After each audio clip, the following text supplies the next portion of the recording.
Hey friends, welcome back to my channel. My name is Shay, and today we are going to set up my 2024 reading journal. So I read avidly, so setting this up was a big thing for me. The biggest thing that this setup will feature, obviously, is my 8x8 Archer and Olive notebook. I am not sponsored by them. I am way too tiny for them to even really notice me. But I was in an 8x8 last year for my reading journal, and I really loved that. So I decided to stay in an 8x8 for one more year since I kind of was just getting the right system for myself. Even though I will be tweaking it again very slightly this year, but I think it's what's going to work great for me and my time. So I'm starting here not with my cover page. I am actually setting up my rating page. I'm changing how I'm rating books a little bit this year.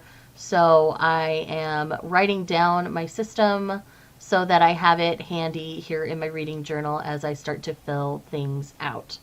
The other thing that I'm featuring in this setup is this font. Now, it is based loosely on a stencil that I've had since I was a kid, honestly. It's when I first started scrapbooking that my mom got me some stencils, and it's kind of based on that. So I did a lot of the setup of the actual letters before because I was afraid it would take me too long to wing it when I was recording. So I kind of sketched all that out before, and then I decided to just fill it out quickly as I'm doing my setup. The other thing that I'm going to use a lot in this setup are these washies.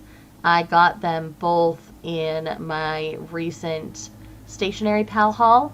One was in the Sunflower Skinny Washi set that I got, and then the other one was just in my normal pastel colors set that I got. So if you want more details on that, I do have those featured in a haul on this channel. So I will leave that linked in the corner for you. So the biggest things I'm changing in my rating style this year is I'm adding a 6th star.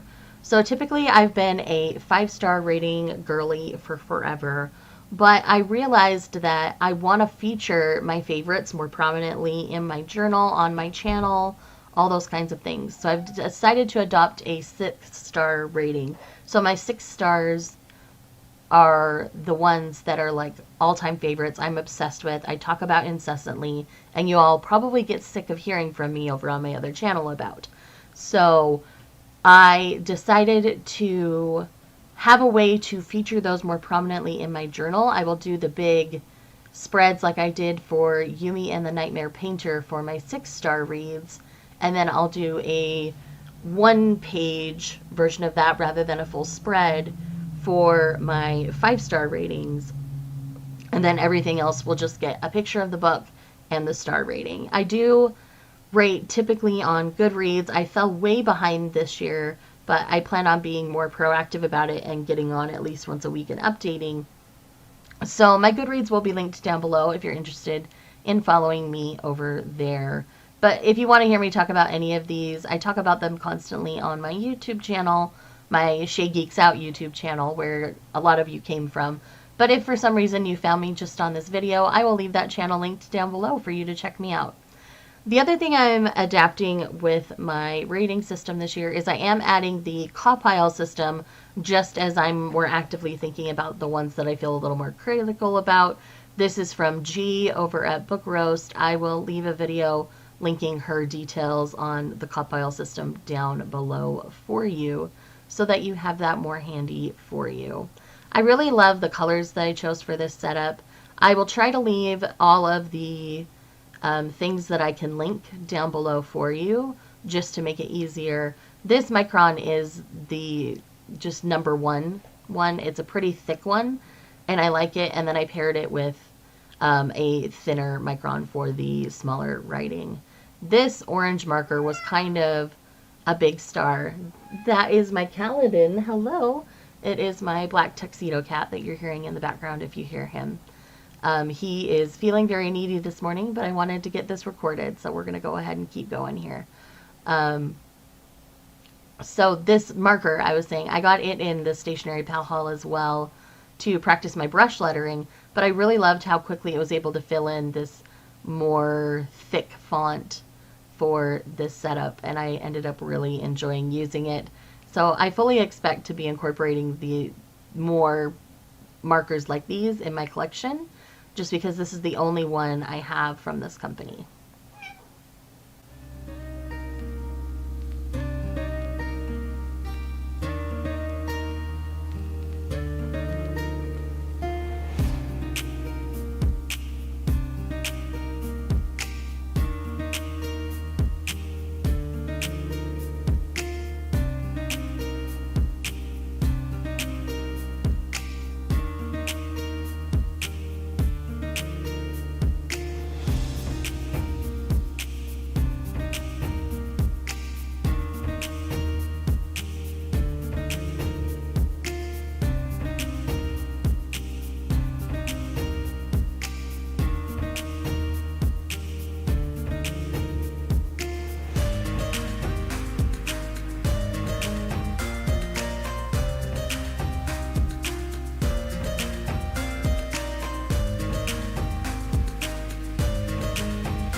So I did outline all of the letters with this thicker micron, and I filled it in with the other two colors, and it just worked really well for me. I wanted to keep things very, very simple this year. I've done really elaborate setups in the past, and I just wanted to keep it simple, let the font kind of speak for the setup more than anything else, and just a little bit of washi to add some extra color, and just to kind of keep things simple and to the point. I've seen a lot of people get their reading journals very elaborate, and I just kept mine simple this year. I hope you enjoy the simplicity of my setup this year. So this next page that I'm starting on is for my 12 in 24 challenge that I'm giving myself. So I didn't necessarily want to do a 24 in 24 reading challenge. I've done things like that in the past, and I've just not been very consistent with it. So instead, I was going to do a 12 in 24, and I was originally just going to only pick 12 books that I owned and do that. But I've since elaborated on this. There's some other things I want to make sure I focus on my channel. So they have also been adopted into this 12 in 24 setup. So I've got 12 books I want to annotate in the year of 2024, 12 authors I want to try in 2024, 12 books that I physically own, and then 12 what I'm calling try threes. When I'm reading a manga series, I like to try out new series, but I want to give them 3 volumes to try them. So I have a little try 3 TBR that I've set up for myself that has 12, so that you'll get a try 3 challenge from me once a month on my other channel. So that's kind of how I've got this set up right now. I didn't fill them in yet because I'm going to do that in a dedicated video over on my other channel, so you can check that out there. That'll be going up the last week of the year, so it'll be over there relatively soon. The other side I have over here is going to be my reading / channel goals for the year. Again, I'm not going to fill this one in on camera with you today because I will have a dedicated video going up for that over on my YouTube channel. So if you want to see how this one looks all filled in, you're going to have to go over there. And again, that's another one that's going up the last week of the year for me. So I've got them all planned out, but they're just not up on the channel yet. So I don't necessarily want to spoil people who are subscribed to both channels. So you'll be able to see that over there.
this next spread here is dedicated to my Goodreads challenge for the year.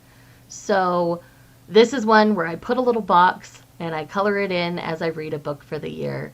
I did this in my manga journal setup, so if you saw that, this is just the bigger boxed version of that because I tend to not read as many books in a year as I do manga volumes. I do track those separately for my own brain, not for any other reason than that. Sorry, my camera had kind of cut off, and so I had to reset up here a little bit because I'd reached the max it would let me record a clip, you know. You know cameras, they're silly sometimes. But I did speed up the process of this particular spread setup because I figured you didn't want to sit here for 10 minutes watching me draw boxes on a page. So I ended up doing a fun little thing to speed up the process here, and I'm excited to share that with you. And again, this one I kind of just let the font speak for itself. When it comes to my book reading goal for the year, it's pretty wild. I do tend to read a lot of short books or books that I can read quickly. I do a lot of audiobooks, and my other channel, my biggest hobby is reading. So it tends to be more than most people. You do not have to read like I read to be a reader. I am a firm believer that even if you read 1 to 2 books, then you're still a reader. Like, you can call yourself a reader as long as you feel like you read. So don't feel like you have to read a certain amount to call yourself a reader. I don't like when people do that. Also, all reading is considered reading. Like I say, for my Goodreads challenge, there we go. Now it's all set up. I separate my manga and my books, but I still count it all when it comes to my end of the year total. So moving on to this next spread here, this is my Read What You Own challenge setup. So me and my friend Izzy over at Happy for Now hosted a reading challenge last year called Read What You Own. It's focused on reading the books you physically own rather than the new shiny things that are constantly coming out. We did great with it the first quarter of the year, but we wanted to find a better way to incorporate it as a year-long challenge. So this is kind of the solution. We're going to have like quarterly bingo boards, and I changed my goals a little bit. I tried to not necessarily go on a no-buy. With the way I read manga, a no-buy was not going to work for me, and I knew that. When it comes to books, that's easier for me to control because there's things like libraries and stuff for when I want to read something new, and I'm not doing any dedicated big reading videos this year other than my like 12 and 24 challenge kind of stuff for myself. So I set a specific like budget for myself, which is very generous. I'm hoping to not hit my limit every month. But then again, if there's big manga months, like that's going to be very restrictive for my other reading. So this spread is going to be setting up like my goals for the year, the big bingo board, because we have a year-long bingo board, and then we have quarterly bingo boards. You'll see me put up the quarterly pages here soon, but it's going to kind of have my goals for the year, a yearly tracker, and the bingo board for the year. So I really am happy with the way this challenge is set up. If you want more details, I talk about it on my other channel in my December reset, and we have a dedicated Discord. So I will leave those linked down below for you. If you want to focus more on reading what you own, feel free to join in on this challenge with us at any point. I think this is going to be kind of a constant thing that we're always working on because, again, as bookish content creators, Izzy and I end up getting a lot of physicals or wanting to read all the new shiny things on Kindle Unlimited. So focusing on what we physically own is something that we both want to do constantly.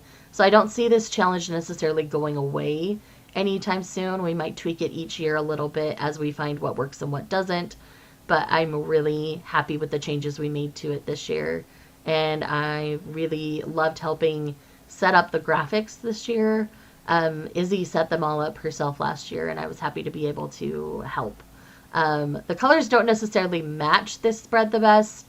I kind of did the best I could with what I was going with for my yearly setup, but I'm really happy with the graphics themselves. I'm really happy with how they turned out. So As you can see, that's my yearly tracker. This is my goals to succeed, the challenge for this year. I taped it in kind of weird, so I'm sorry in advance, but it worked okay. And then the Read What You Own bingo for the year. I've got one more spread, and then we'll talk about my quarterly spreads. So on this first page, I like to write down who I buddy read with every year. And so I kind of dedicate a page in my journal to the people that I buddy read with each year. And it just makes my heart super happy to buddy read with friends. I'm in the middle of a huge one right now with a bunch of my friends. I'm really excited to add a bunch of their names to my buddy read spread for the year because this is the first time we've done a big group buddy read like this, and it's been wild. We're reading Pucking Around by Emily Rath. It's a trip of a book. This is a hockey why choose romance. So it's one of the ones, it's the one that actually made it through to the final round of the Goodreads challenge, or best books of the year, which I found interesting because usually indies don't make it that far, but it did really well. And now that I'm reading it, I understand why, because it has a lot of very addictive qualities to the writing style. And definitely on my other channel, you'll see me read a lot of Emily Rath this year. You might see it a little bit over here if it ends up being an all-time favorite. I don't think this one will necessarily be an all-time favorite. There's been some things in some of the sexual interactions that pushed me a little far, I can't lie, but that's all I'm going to say about that. But yes, I hope we get to do some more big buddy reads this year, and I'm very, very excited about that. So I did forget to add one thing to these yearly spreads, so I may tag it on at the end after this and push my January setup a couple of pages. I haven't done them yet, but I don't know. Maybe I'll just add them to my monthly setups. But I'm doing another like read along style thing with some friends, so I'm not necessarily going to talk about that yet because we haven't talked about it publicly, but just know that something else is coming. So that's probably why I didn't focus it on these pages, because we haven't talked about it publicly yet. So anyways, you won't see that. You won't get spoiled. But no, something else is coming. And then this other page is just for recommendations I get throughout the year. I'm going to track those a little more thoroughly this year. I always have good intentions with this particular page in each of my setups, and then I kind of fall off. But I see myself using it a lot more for various reasons this year. So I am very, very excited to have it here. So if you have any book recommendations, you're always welcome to leave them down below. And if I haven't read them yet, I will incorporate them into this spread. And if I have, then I'll happily chat with you with them down below. Sorry, I'm stumbling over my words a little bit this morning. So this is my quarterly setup for the Read What You Own. And then I'm also going to record my quarterly stats. That is something that I did track in my current 2023 journal.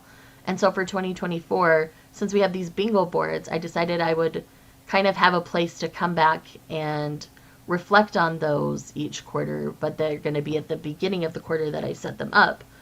And then at the end of the quarter, I'll finish filling them out before I set up the next one. So again, I'm going to put the quarterly bingo board here, and then all of my quarterly reading stats will go on the other side here.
So the other reason why we did quarterly bingo boards is we wanted to find an easy way for people to zero in and focus on ways to get the big bingo board done. So each of these small quarterly bingo boards will cover all of the things in the yearly bingo board. So if you black out your bingo boards each quarter, you will hit every challenge on the yearly one. So we wanted to make it easier for people to focus in on those.